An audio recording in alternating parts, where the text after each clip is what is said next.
Digital arrest का हमारे यहाँ Ahmedabad cyber crime police station में गुना दर्ज हुआ था, जिसमें एक जो फरियादी है उसको 17 लाख का डिजिटल अरेस्ट का फ्रॉड हुआ था।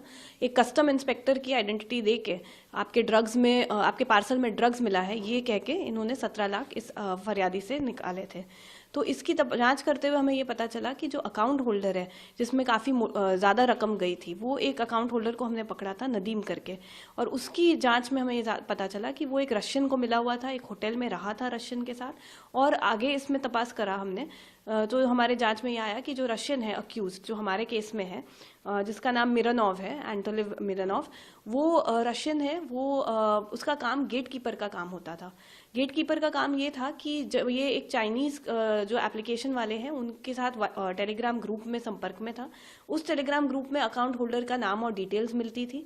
उस अकाउंट होल्डर को कांटेक्ट करके उन्हें जिस जगह का अकाउंट है उधर से के अलावा कोई अन्य जगह पे बुलाना, होटल में ठहराना, वो उनके बैंक अकाउंट में जब तक ट्रांजैक्शन आता है और वो पैसा उनके बैंक अकाउंट से निकल के अन्य बैंक अकाउंट में या तो क्रिप्टो करेंसी में कन्वर्ट हो, तब तक उसके साथ उसको एक वॉच रखना उस पर और उसके सामने रखना, वो काम करता था ये रशियन। और इसे गेट कीपिंग बोलते हैं, जो आजकल काफ़ी साइबर फ्रॉड में जिसमें ज़्यादा रकम के ट्रांजैक्शन होते हैं उसमें ये गेट कीपर की भूमिका के लिए लोग रखते हैं।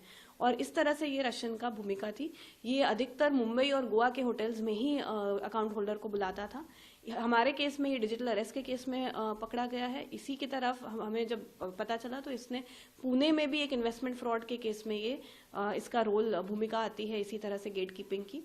और पुराने हमारे 1-2 केसेस हैं डिजिटल अरेस्ट में, उसमें एक केस में ये ऐसे ही अकाउंट होल्डर और एजेंट्स जो है अकाउंट एजेंट्स को उन सबको गोवा में मिलता रहता है। और इस बार वो इस साल 3 बार इंडिया आ चुका है और 2015 से ये सतत इंडिया अक्सर आ चुका है। किस तरह से फाइनेंशियली उनका ट्रांजैक्शन चलता था तो लोगों को इन्वॉल्वमेंट? फाइनेंशियली ट्रांजैक्शन में ये ऑनलाइन ट्रांजैक्शन ही होता था, लेकिन सिंस रकम जो आ रही है वो काफ़ी बड़ी है तो इनको ये डाउट होता था कि ऐसा ना हो कि जिसके अकाउंट में आ रही है वो सारा पैसा विड्रॉ करके इनसे कांटेक्ट बंद कर दे। तो इसीलिए इन्होंने ये सारे जो फ्रॉडस्टर है अभी एक गेट कीपर का इन्होंने एक प्रोविजन किया है अपने इस पूरे स्कैम में और गैंग में। और गेट कीपिंग करने के लिए भी काफ़ी लोग रहते हैं जिसमें ये रशियन की भूमिका आ रही है। और कौन-कौन लोग इन्वॉल्वमेंट उनके कहीं लोकल सपोर्ट? ये रशियन जो है एक और रशियन, टोटली ये लोग 2 लोग थे जो इसमें थे। और ये लोग काफ़ी अच्छे से काफ़ी जो अकाउंट होल्डर्स हैं उनके कंटिन्यूस संपर्क में हैं, उनको जानते हैं। गोवा, मुंबई, बैंगलोर इन सब जगह पे इनका लोगों का मिलना भी है। और इस तरह से ये लोग जो फ्रॉड करने वाले अकाउंट प्रोवाइडर्स हैं उनको काफ़ी रूटीनली ये मिलते रहते हैं और संपर्क में रहते हैं व्हाट्सएप और टेलीग्राम के माध्यम से। और कोई केसेस होते?